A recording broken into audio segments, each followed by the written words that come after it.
আজকে ওরা নির্বিচারে পাখির মতো গুলি করে হত্যা করবে।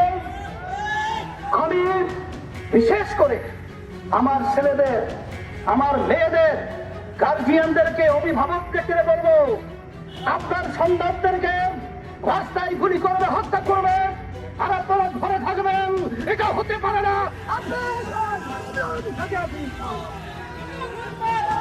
সাথে সাথে আজকে কোন দেশে আমরা বসবাস করছি? আজকে আপনারও একটা ছেলে আবু সাইদ,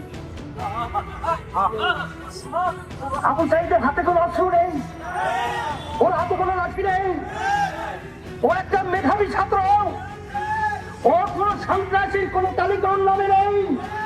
সেখানে ঠান্ডা মাথায় ওর বুকের ভিতরে একটা নয় কয়েকটা গুলি করে পাখির মতো লুকিয়ে ফেলা হয়েছে। আর সেটা আমরা বসে বসে দেখবো, আর সেটা আমরা সহ্য করবো? এটা হতে পারে না, হতে যাওয়া যায় না। এর প্রতিবাদে রাস্তায় নামতে হবে। খুনিদের বিচার বাংলার জমিনে করতেই হবে। শুধু তাই নয়, আজকে আওয়ামী লীগ ঘোষিত প্রধানমন্ত্রী, তারা বাংলাদেশের জনগণের ভোটে তো সে প্রধানমন্ত্রী হয় নাই। আর এই সরকার তো বাংলাদেশের জনগণের ভোটে সরকার নির্বাচিত হয় নাই। আজকে তার থেকে সুন্দর মায়া কান্নার শব্দ শোনা যায়। কিন্তু আপনি এবং আপনার সেক্রেটারি জেনারেল দলীয়, তাদের বক্তব্যের কারণে আজকে এই হত্যাযজ্ঞ বাংলাদেশে ঘটেছে। আপনারাই আপনাদের সন্ত্রাসীকে উস্কিয়ে দিয়ে আমার নিরীহ ছাত্রদের উপরে, ছাত্রীদের উপরে গুলি করে রাজরাত চালিয়ে বাংলার ইতিহাসকে কলঙ্কিত করেছে।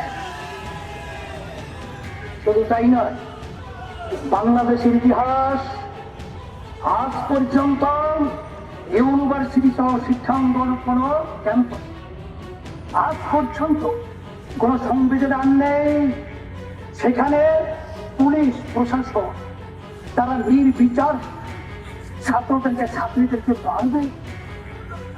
বাংলাদেশ এখন বাংলাদেশ নেই, এদেশটা এখন সন্ত্রাসীদের দেশ হয়ে গেছে। এখন আমরা দেশের ভিতরে বসবাস করার মতো উপযোগী কোন রাষ্ট্র বলতে এদেশে নেই। এখন আমরা কোথায় যাব? আজকে রাস্তায় নামলে, প্রতিবাদ করলে আজকে গুলি করা হয়, আজকে জেলে দেওয়া হয়, আজকে অঙ্গহানি করা হয়। এখন আমাদের দেশ থেকে আমরা ভারত যাব? আমরা কি ইউরোপ এবং বিভিন্ন অন্যান্য দেশে আমরা নাগরিক হব? না, আমরা এই দেশের মাটি জন্মগ্রহণ করেছি, আমরা এই দেশের সন্তান, আমরা দেশেই থাকব। সন্ত্রাসীদেরকে বাংলার জমি থেকে উৎখাত করে ছাড়